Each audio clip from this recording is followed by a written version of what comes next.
पवन रेखा के साथ में छल कर बैठा। ऐसा ही नहीं सेवक के दो के सेवा नीचनी कियो सती संभो प्रकट हुई गौ अंगमी पापी को सही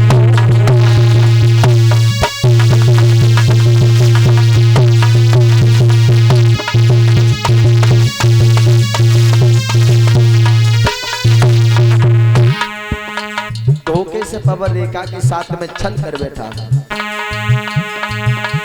धोखे से बानी चने कियो सती संभो प्रकट हुई गौ अंगमी पापी को सही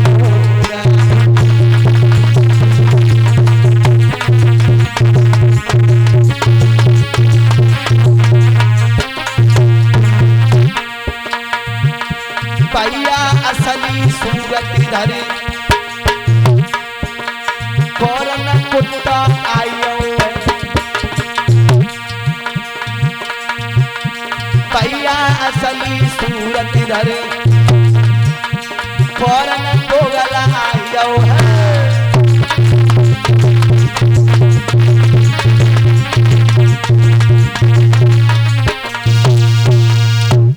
आज पवन रेखा के साथ में छल किया दुर्ग मिलिक नाम के राक्षस ने। आज पवन रेखा के सामने असली रूप में आ गया। पवन रेखा से बोला, पवन रेखा कहने लगी पापी तूने मुझे कहीं का नहीं छोड़ा। अगर तू मेरे पतिव्रत धर्म को नष्ट नहीं करता मैं तुझे भस्म कर देते। उसी समय कहने लगा पवन रेखा रोवा मत, हाँ तुम्हारे कोई बालक नहीं हुआ था, मैं तुम्हें वचन देता हूँ बालक पैदा होगा। मालूम है कैसा होगा? बोला हाँ जैसा बाप होगा तैसा बेटा होगा। और कैसा होगा? हाँ मेरे जैसा होगा। हाँ और सुनो इतना ध्यान रखना, उससे कोई हार के नहीं जाएगा, केवल भगवान ही उससे जीतेंगे और उससे बल्कि कोई जीत नहीं सकता।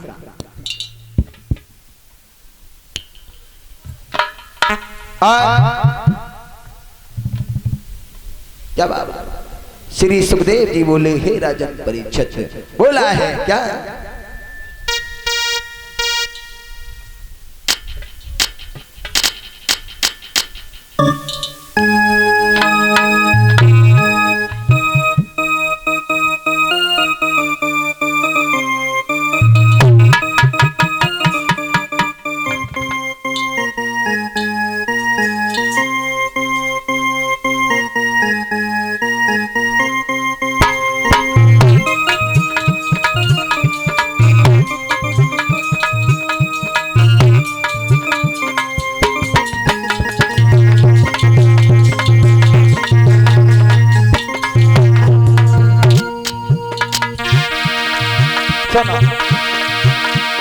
मेरे समान योद्धा होगा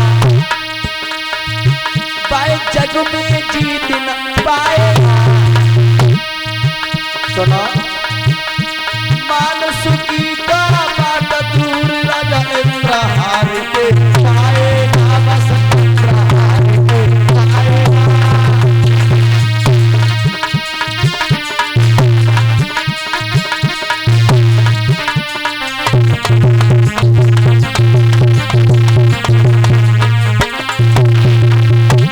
सुना पवन रेखा सुना, गौ ब्राह्मण और बेशक वे बहुत सताएगा,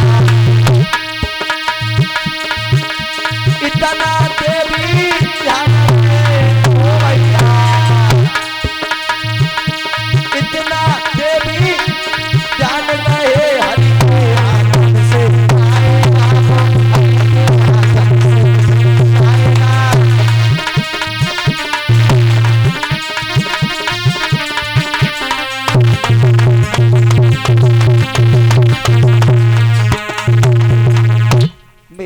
समान योद्धा होगा भाई जग में जीत न पाएगा। और मानस की तो बात दूर बस इंद्र हार के जाएगा। ध्यान रखना उससे भगवान नहीं जीत सकते बल्कि कोई नहीं। आज पवन रेखा वहां से चली आई, साथ की सहेलियां बोली बहना जी साड़ी पल्लू ते का सारी बात छुपाई गई, कछ ने बताई बोली बहना बगिया में तो बंदर आएगा बंदर। अच्छा हाँ श्री सुखदेव जी बोले उत्तरानंदन महाराज परीक्षित जी धीरे धीरे समय बीतता चला गया। आज इधर बालक पैदा हुआ है। आहा हुआ क्या,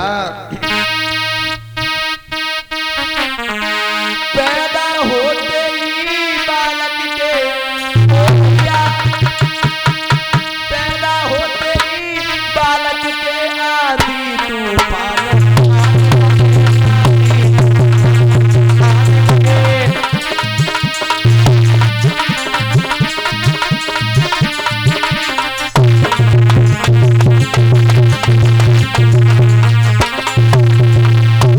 आज कंस पैदा हुआ है तो अशुभ होने लगे, ऐसा ही नहीं।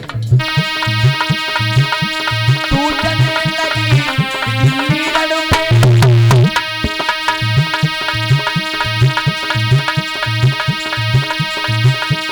पैदा होते ही आधी तूफान आने लगे, टूटने लगी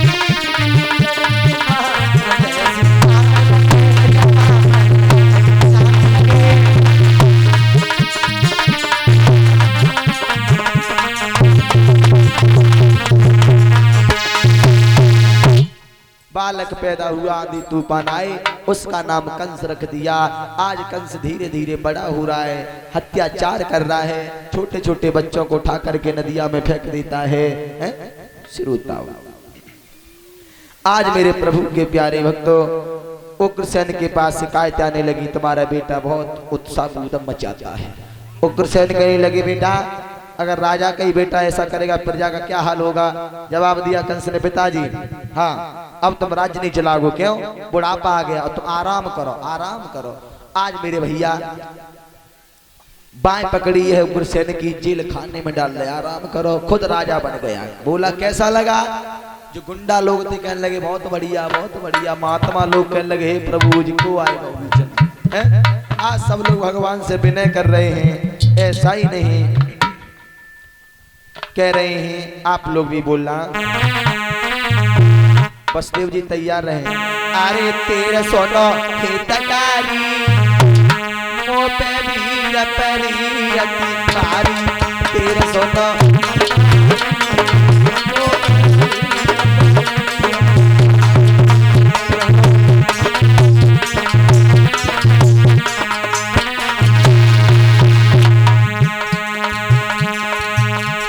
तेरे सुनाई तकारी मो पे भीर परी अधिकारी, तेरे सुना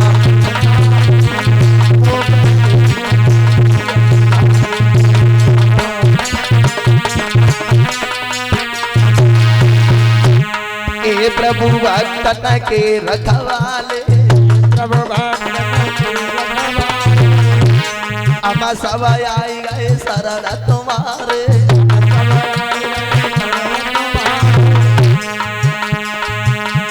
मानो ने कही यसुराई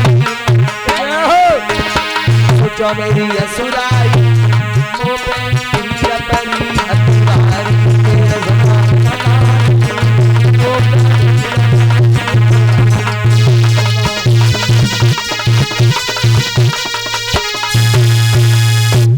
जवाब दिया भगवान कहने लगे कि तुम भी जाओ भूमि पर धरो यादवी रूप, आऊंगा यादव वंश में सुबन के यादव भू। आज इधर कंस कहने लगा है मंत्री साहब बोलो तुम्हें मालूम है क्या मैं शादी की हो चुका हूँ। तुम हाँ बहुत खुशी की बात, और मेरे लिए कोई लड़की तलाशी आपने। महाराज हाँ लड़के नहीं ना है तो तुम्हारे किन्नर तलाश रही है मैंने। अच्छा हाँ जवाब दिया महाराज हाँ दो बेटियां हैं, कहा मगध के रहने वाले जरासंध की पुत्री हैं, नाम है अस्ति प्राप्ति। दोनों बेटियां दोनों चंद्रवदन युजियारी लला बहुत सुंदर है बेटियां, वो दोनों बेटियां महाराज मगध के रहने वाले जरासंध दोनों चंद्र बदन युजियारी पर घूमे घर में कुआरी।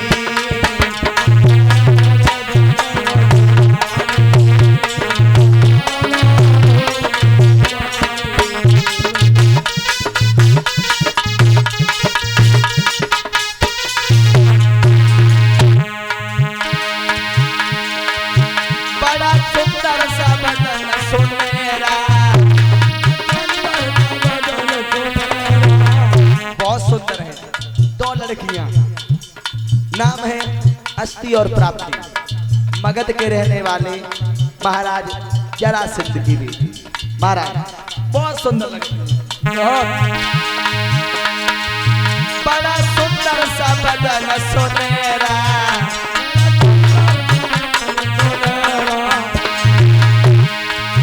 चमके चंद्रमा सा चेहरा,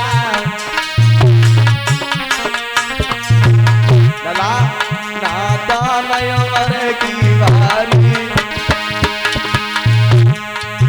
नादान उमर की बारी पर घूमे घर में कुआरी।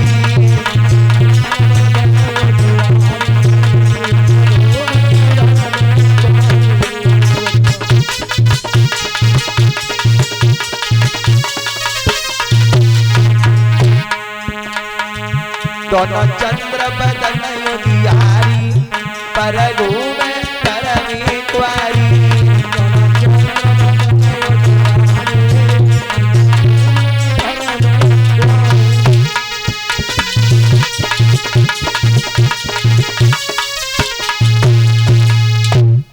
दो बेटियां हैं, नाम है अस्ति प्राप्ति। चला है आज पहुंच जाता है कंस कहां? जरासंध के यहाँ पर। कहने लगा है जरासंध, तुमने मुझे पहचाना? हाँ, हम कौन हैं? जवाब दिया, तुम कंस हो? हाँ, मैं कंस नहीं बल्कि भगवान हूँ। बोले सुनो कंस, भगवान हो गए मथुरा की और या मगध के ना। दूसरी बात, क्यों आए? मैं इसलिए आया हूँ कि तुम्हारे घर में दो बेटियां हैं। बोले हाँ हैं, कि मैं सही समय पे आया हूँ, उन बेटियों की शादी हमसे कर दो। बोले ऐसे नहीं होगी, हमारे घर में एक हाथी है कुबलिया पीर, इस हाथी से युद्ध करो, हाथी से अगर जीत जाओगे तो मेरी बेटियों की शादी हो जाएगी। आज एक तरफ से कंस भागा, एक तरफ से हाथी भागा, दोनों में लड़ाई गई तो कंस ने ताकत लगाई, उस हाथी को हरा दिया। आज मजबूर होकर के जरासंध ने अपनी दोनों बेटियां की शादी कंस के साथ में कर दी। लौट करके आए हैं, मथुरा में समय बिता रहा है। आज इधर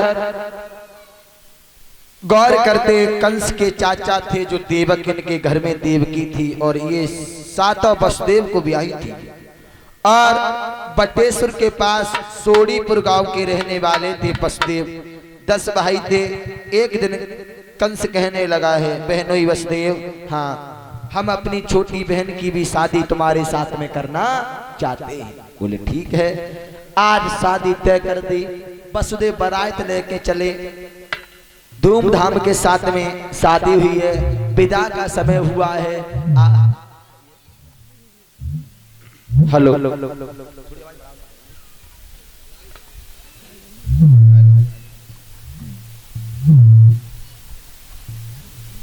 आज इधर वसुदेव बारात लेकर के लौट के आते हैं। आज इधर कंस विदा कर रहा है अपनी बहन को। ऐसा ही नहीं, जो लड़का बन रहे थे वसुदेव तैयार